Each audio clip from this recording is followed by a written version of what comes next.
Good evening and welcome to the Lagos studios of ITV. I am Adegboyega Labiron, thanking you for finding time to join us. The federal government has been called upon to pay due attention to the multi-billion-dollar fishery and aquaculture subsector of Nigeria's economy. This was the aggregate opinion of several key players in the fishery industry. Some of the professionals in the sector who spoke with IATV News in Lagos lamented that the industry had not received adequate attention compared to other sectors in the agricultural value chain. To be involved, definitely there will be policies for exploitation. There will be policies for utilization of these resources. There should be policies even when these resources are processed.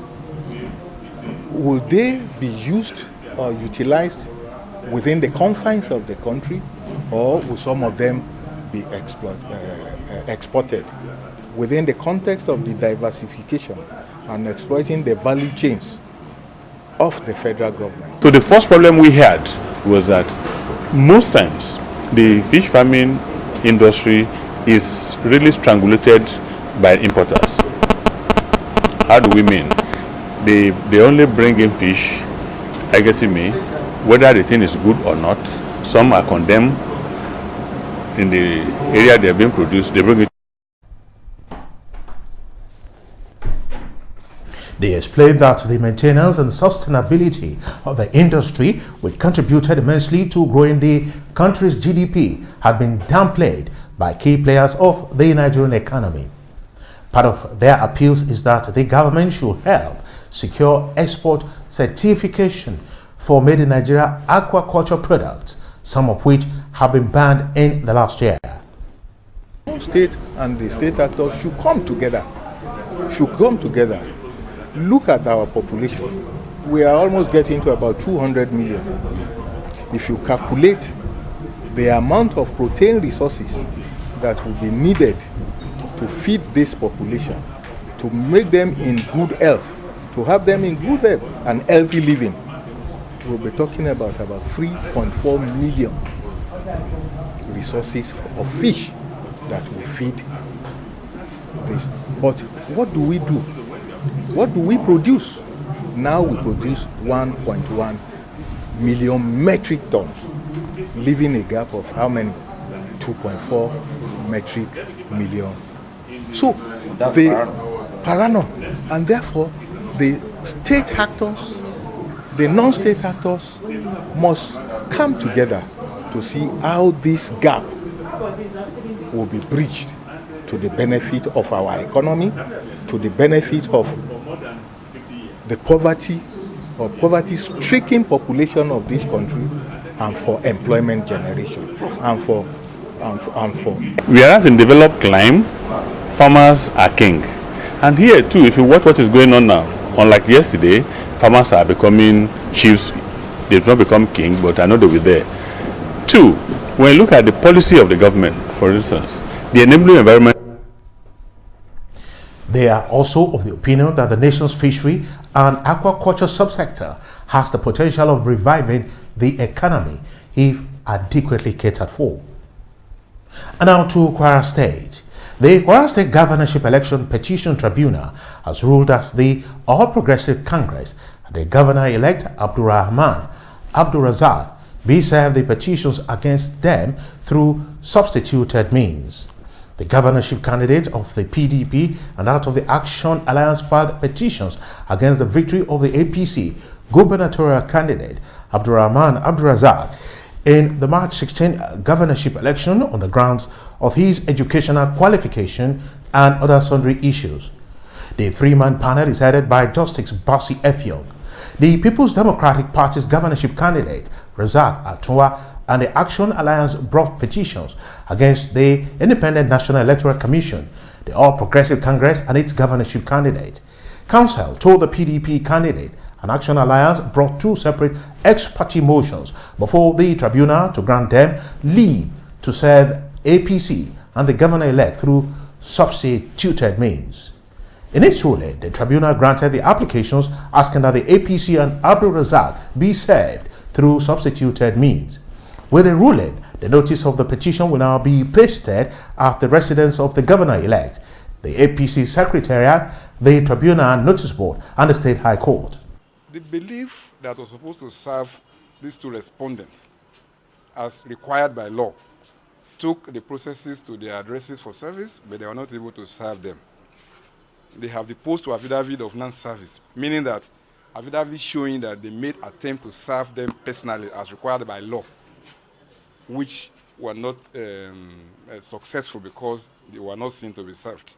And in law, when you are not able to serve a party required to be served, you come to court and get order of court. And that is why the petitioners have filed this application for the purpose of getting the order of the tribunal to serve them by pasting. The petition challenging the election, the governorship election held on 16th day of March 2019. On what ground are you challenging?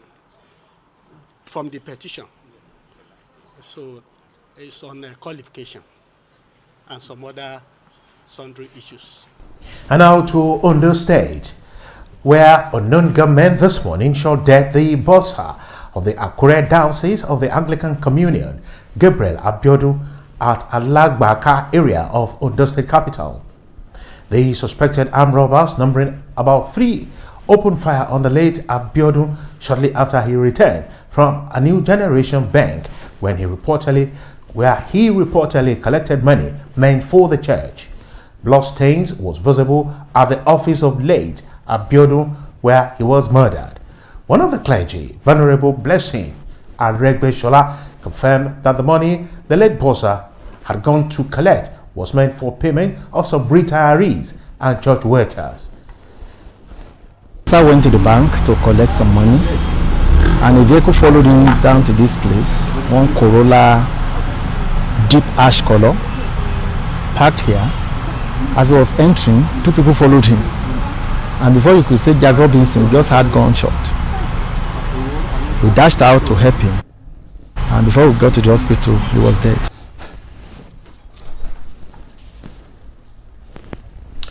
Confirming the incident, the police public relations officer, Femi Joseph, assured that the perpetrators will be arrested and made to face the wrath of the law.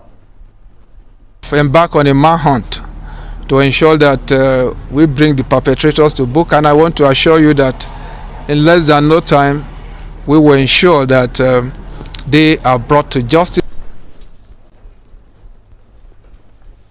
The remains of the murdered bursar have been evacuated and taken to the mortuary by men of the Ondo State Command of the Nigerian Police.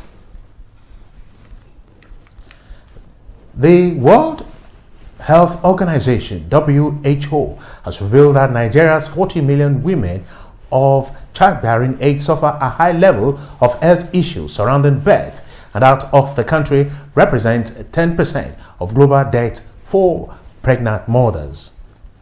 Latest figures from the United Nations International Children Education Fund, UNICEF, also show that each year approximately 262,000 babies die at birth, with infant mortality currently standing at 69 per 1,000 live births.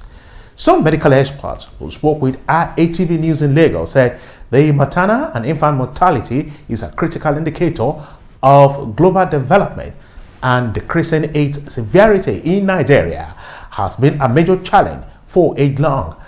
They, however, called on government and spirited individuals to help the common Nigerian woman have access to an ideal delivery environment. Labor stress-free environment, air conditioner, and you have your television, there flash screen. You feel at home while you are in labor. And before you call Jack Robinson, you already deliver. And apart from that, within the same suit, as soon as your baby is coming out, we have a resource here there to actually help to keep the baby in a warm environment. And I don't know, apart from that, we also have incubators. We have 3 of them. Have a disproportionately high rate of infant and maternal mortality to poverty, as many women, especially those in rural areas, hardly have access to quality prenatal and postnatal care due to low income. Some of the medical experts call on other state governments to emulate some of the interventions being put in place by the Lagos State government to mitigate high rate of maternal and infant mortality. Bathing suits, we have a lot of gadgets, and the comfort is there. The ambience and the environment is ideal for delivery. And then we also have the neonatal incubators. So gone are those days in which we have overpopulation in the incubators. Now the incubators are there and they will indeed take care of our babies, especially the preterm ones that need special care.